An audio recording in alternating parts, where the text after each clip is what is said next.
Bruce Dickinson, congratulations with your new album Skunkworks. It seems like the last traces of Iron Maiden are gone in your music now. Do you agree to that? Well, yeah, I think so, yeah.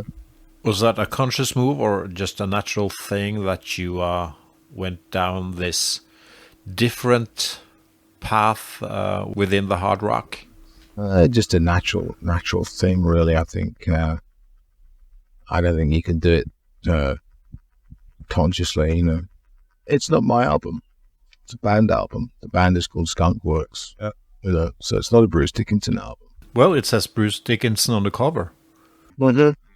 Isn't that a bit confusing? I mean, it looks like it's a Bruce Dickinson album entitled Skunkworks, right? We did that deliberately because we wanted to make sure that people that had bought Bruce Dickinson records realized that, yes, it was me singing, but we wanted to make sure that they also realized this was going to be a band in future.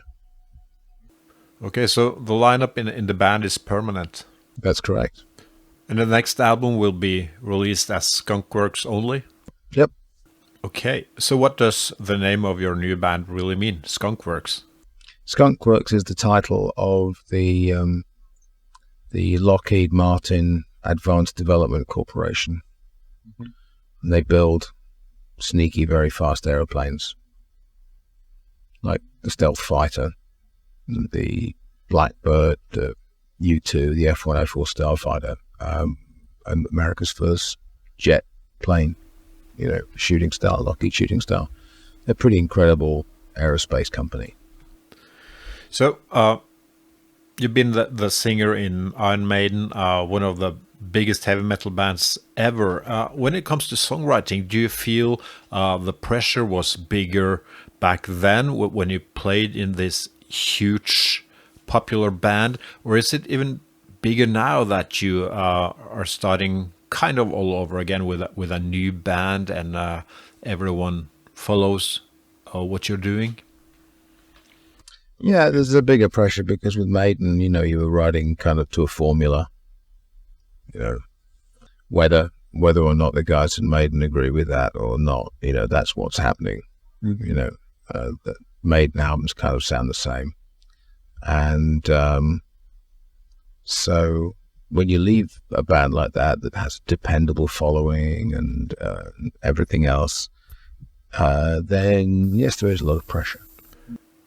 The Skunkworks album was just released, but there will be a time for the hard second album. Have you started thinking about that already? Yeah. Right, it's kind of amusing. Because we're talking right now about exactly that, the next record is going to be really, really cool. And there will be if people let us have the time to do it, and at the same time we can't go like all of next year without putting something out. But we discussed the idea of maybe putting out an EP next year, and then coming with the album a bit later.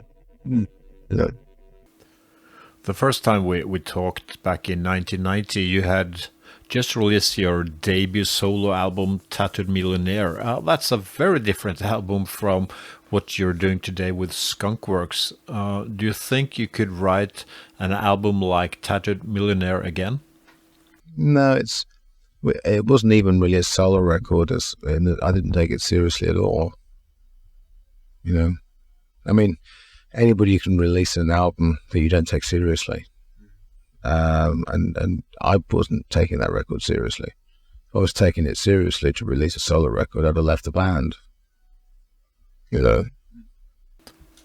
is an extensive Iron Maiden best of album coming out these days, Best of the Beast. What do you think about that?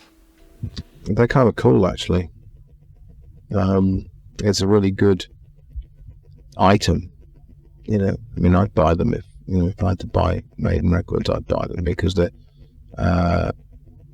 some of the bonus tracks are like really excellent and they're only previously available. Well, if you have the original, I would do an original, it's still going to be worth a whole lot of money. You know, it's not going to diminish the value of the original. It's probably going to increase it, actually. Are you involved when it comes to handling of the old Iron Maiden back catalogue? Not really. But you get informed at least? Yeah, I get informed. I mean, I don't have any influence over that sort of stuff. But the way they package them, whatever they're going to do. I'm sure a lot of your fans are coming to your shows to hear Maiden tracks. Do you play any tracks by Maiden with Skunkworks?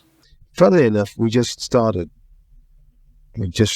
playing one. We played one right at the very end of the whole set for fun, because now we have Skunkworks. It doesn't make any difference. We can play a Maiden tune, and it puts Maiden in perspective. When you hear the song tonight, it doesn't sound like a Maiden song. It sounds like a Skunkworks track. Right. Excited to hear it. Thank you very much. Cheers.